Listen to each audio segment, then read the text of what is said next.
the problem really lies. So we will see how Islam deals with that. Apparently, we know who created us. Allah Azza wa Jal told us in various occasions in the Quran that He is the creator, Al-Khaliq, the one who brought everything into existence, and He is uncreated. No one could create the creator because He is the creator. That's His unique characteristic or attribute, which no one shares with Him. So we know the creator. It's the one who created the heavens and the earth, is the same one who created us, human beings. Furthermore, what is the essence of our existence, purpose of life? Many people don't know why they're here. They believe it's about making money, getting married, enjoying life. You hear this very often from individuals who never really think about these things deeply. Say, why are you here? Or, why are you doing this to yourself? He says, I only live once. I want to enjoy life. When I die, it's going to end. Now, I could get drunk. I could get intoxicated. I could do drugs. I could fornicate. I could steal. I could lie. No problem. Because this brings enjoyment. So if I'm going to die, then I must enjoy myself now before I don't enjoy it anymore. This is the belief system of many people upon earth.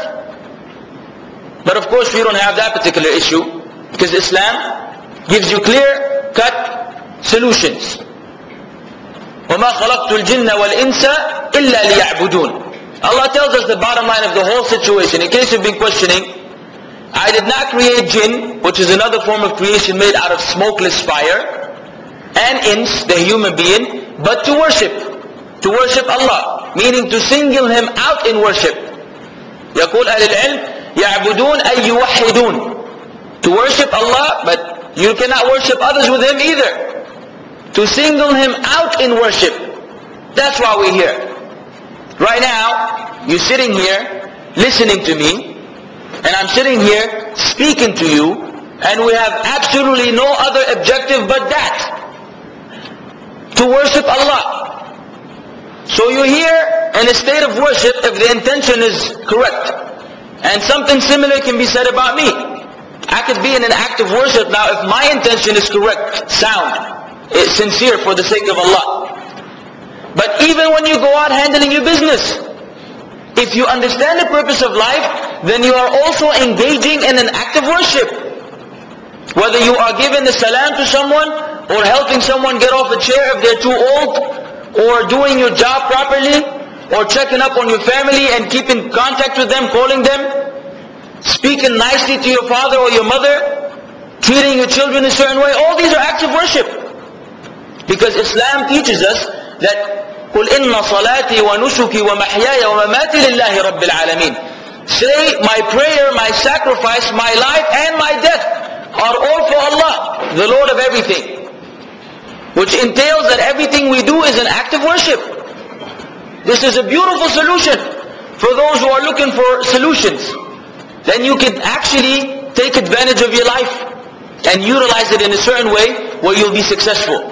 Thirdly, what happens to us at the end when we die? Some people believe, as many have believed in the past, people currently in recent days believe, and people will continue to have this belief system in the future, wallahu a'lam, based on what we know from the narrations, that there is nothing after life. That you only come here, you live your life until you die, and then afterwards you turn into dust, and khalas. Case closed. No responsibility, no reckoning, no nothing. Just, that's it. Some believe in reincarnation, where you live your life a certain way. If you're good, you may come back, your soul will come back to another physical body, as someone who's good. If you mess around, you might come back as a cat, or a rat, or a mouse, or an elephant, or anything else. Then you'll be having a miserable life, supposedly, because you lived a bad life. So this concept of what happens to the soul after one of us dies is a big question mark. And many religions failed, ideologies and philosophies fail to address that.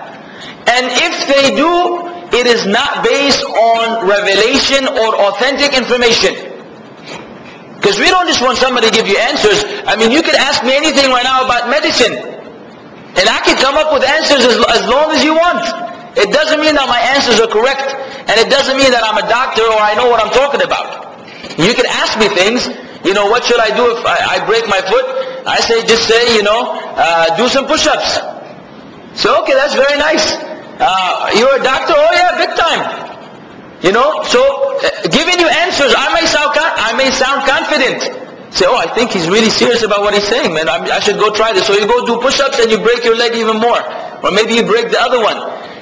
Because just merely me saying something does not necessitate that what I'm saying is accurate. So yes, there are religions who tell you, okay, we know about the purpose of life, and we know why you're here, the objective of life, and who created you, and where you're going to go. But this information is not revealed by Allah. It is man-made. So we don't want that. Actually, we want authentic information. If your car is broken, and you drive a Toyota or something, you don't go to a Volvo shop and have them give you answers to how to fix your car. You take it back to the experts in this field, those who know this particular car. Otherwise, the way you fix an overheating problem with a Volvo is not necessarily the same as in a Toyota. So then you're going to wind up, maybe probably ruining your car. So you must go back to the experts. Now, who knows these things? Who has the accurate answers beyond any doubt? The one who created us. And He gave us clear signs where His revelation is, where it is preserved, and where it is reliable to refer to. And He gave us clear evidences that elsewhere this is not the case. I don't know if you've heard of this guy is named Bart Ehrman. This guy Bart is a Christian theologian.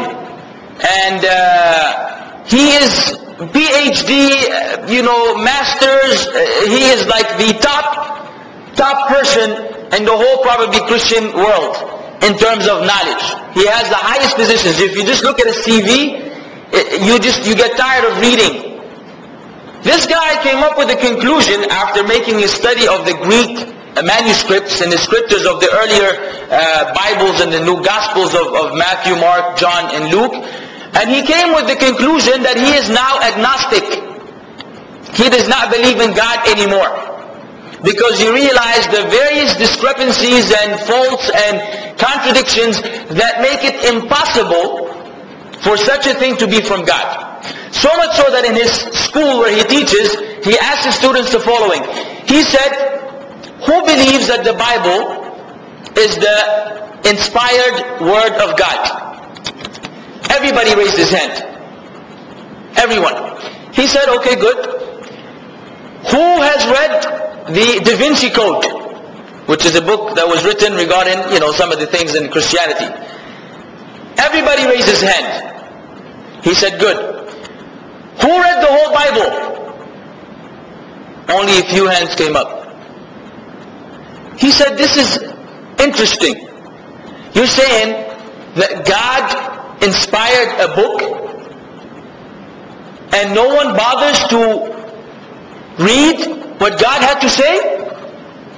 Some guy wrote a book called Da Vinci Code, everyone reads it, but then the book from God, and these are students of theology, and this is their field, and no one has bothered to read the whole Bible except a few students. He said, so to him this was shocking information. How can you say this is a book from God and the people are uninterested in what it has to say? But then you give them any other book written by a human being, then they read the whole thing. Maybe a number of times. So he concluded that this could not be the word of God. Otherwise, how could the creation be careless about it and be more interested in another book? Of course, he doesn't know the Islamic aspect of things, which we know, alhamdulillah, that this is not the case with the Quran. Rather, you will probably hardly find a single Muslim who's been a Muslim for a year who has not read the whole Quran after he learned the Arabic.